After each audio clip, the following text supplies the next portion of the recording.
demonstration to show our protest in front of both producers.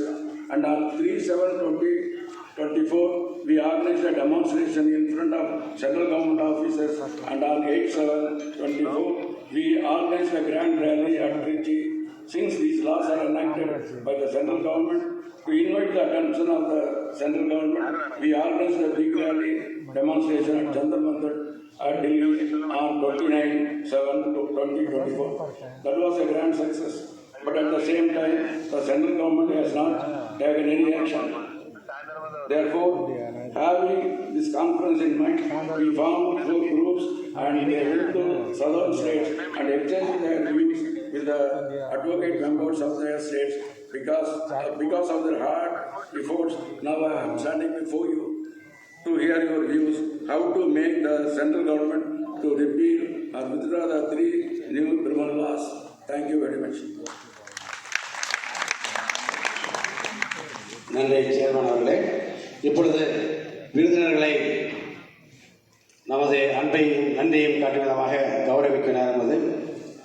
மாண்புமிகு நமது சட்ட அமைச்சர்களுக்கு நமது சேர்மன் அவர்கள் சால்வை அளித்தார்கள்.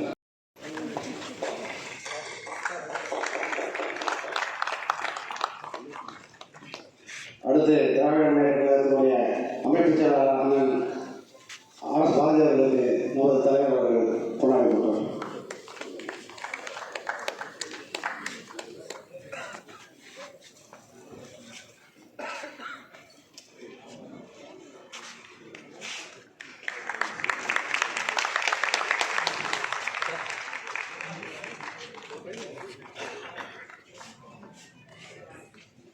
மார்க்சிஸ்ட் கம்யூனிஸ்ட் கட்சியினுடைய பொறிப்பெரும் வந்த அண்ணன் தோழர் ஜி ராமகிருஷ்ணன் அவர்கள் தலைவர் அவர்கள் கொண்டாடி கொடுத்தார்கள்.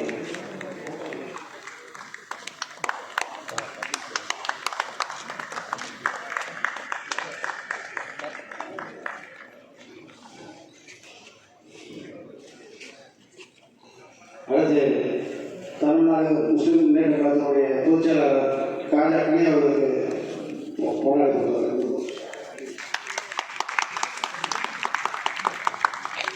சிபிஎம்எல் ஸ்டேட் செக்ரட்டரி ஆசிய தம்பி அவர்களுக்கு கொண்டாடி கொடுத்தார்கள்.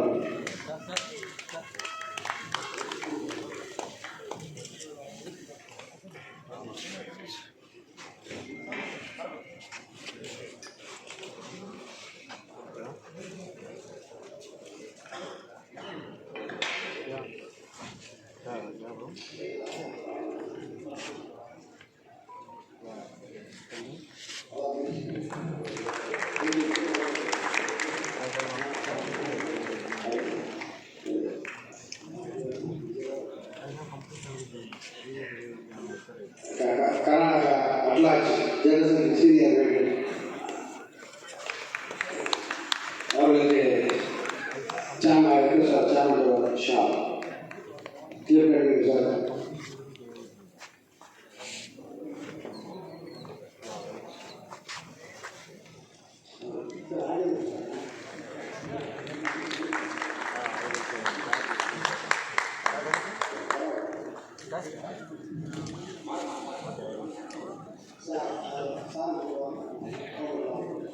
இப்பொழுது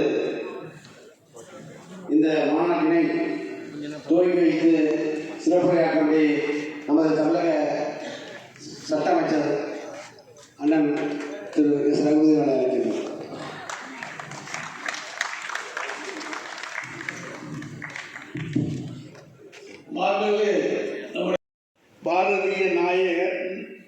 பாரதிய நியாய சங்கீதா, பாரதிய நாகரிக சுரக்ஷா சங்கீதா, பாரதிய சாட்சிய அதிநியம், இந்த 3 சட்டங்களில் இருக்கக்கூடிய ஒரே ஒற்றுமை என்னவென்று சொன்னால், பாரதிய என்கின்ற பாரதிய ஜனதா கட்சியினுடைய அந்த தலைப்பு எழுத்தை இன்றைக்கு இந்தியா முழுவதும் கொண்டு வர வேண்டும் என்கின்ற உன்னத நோக்கத்தோடு ஆங்கிலத்திலே இருந்த நம்முடைய இந்திய குற்றவியல் சட்டங்களை எல்லாம், சாட்சிய சட்டமாக இருந்தாலும் அல்லது குற்றவியல் நடைமுறை சட்டமாக இருந்தாலும் இந்திய தண்டனை சட்டமாக இருந்தாலும் அவற்றையெல்லாம் ஆங்கிலத்தில் நாம் குறிப்பிடுகின்ற பொழுது அதில் இந்தியா என்று வருகிறது. இந்தியா என்று வந்துவிட்டாலே இந்தியா கூட்டணி அமைந்திருக்கிறது என்கின்ற காரணத்தாலே அந்த வயிற்றெடுத்தலிலே இந்தியாவை வெறுத்து தங்களுடைய கட்சியின் பெயரான பாரதிய ஜனதாவை முன்னிறுத்துகின்ற வகையிலே இன்றைக்கு பாரதிய என்கின்ற அந்த முன்னெழுத்துக்களோடு இந்த 3 சட்டங்களும் கொண்டு வரப்பட்டிருப்பதிலிருந்தே இதனுடைய உண்மையான நோக்கம் நமக்கு நன்றாக புரியும்.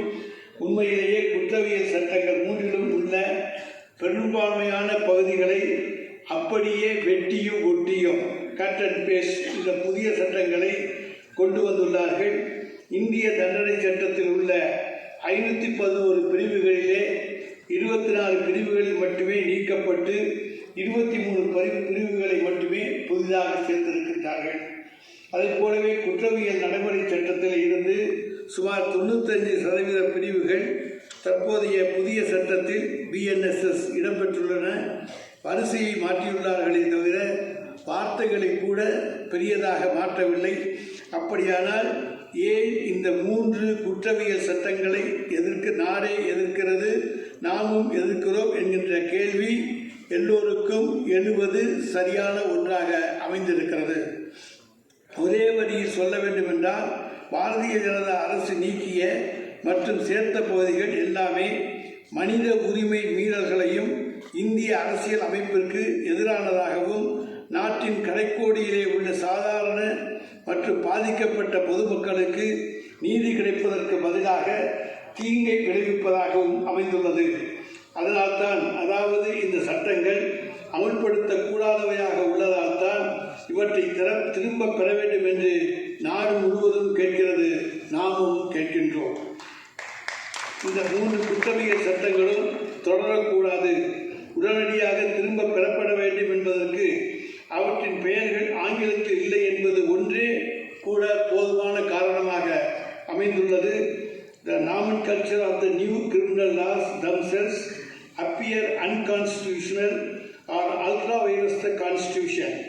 As per Article 348 of the Constitution of India, notwithstanding anything in the foregoing provisions, until Parliament by law otherwise provides the authoritative text of all bills introduced or all acts passed by the Parliament or legislature of the state or ordinance promulgated shall be in English language. This includes all orders, rules, regulations and bylaws issued under the Constitution or any law made by Parliament or legislature of a state shall also be in English language. But the nomenclature of the new criminal laws